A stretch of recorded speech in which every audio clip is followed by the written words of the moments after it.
Ассаламу алейкум мекендештер. Азыркы учурда өтө кырдаалдуу болуп турган нерсе бул экономика. Өзгөнү оңдойм десең, өзүңдөн баша демекчи. Ар бир кыргыз жараны Кыргызстан экономикасын көтөрүш моюнундагы карыз да.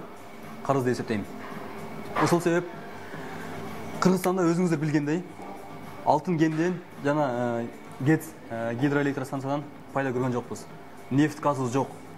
Ошол себеп Кыргызстан экономикасын көтөрүштүн бир эле жолу бул айыл чарба жана дыйканчылык.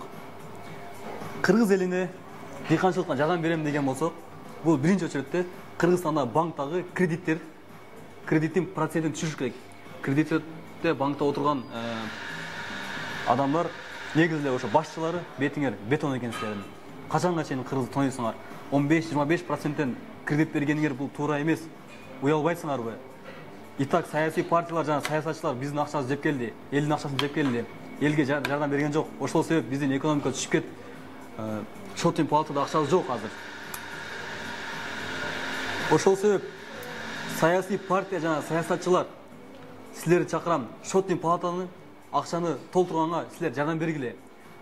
Бир жолу болсо дагы мекениңер үчүн, элиңер үчүн мекенчил сезимиңерди ойготкула. Кыргыз элине жардам бергиле.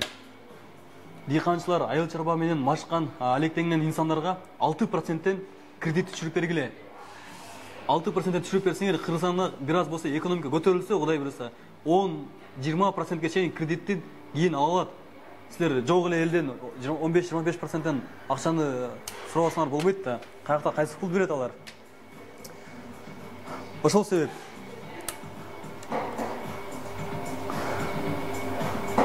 азыркы учурда Кыргызстанда мигранттар, Москвадан кеткен мигранттар Кыргызстанда көп да.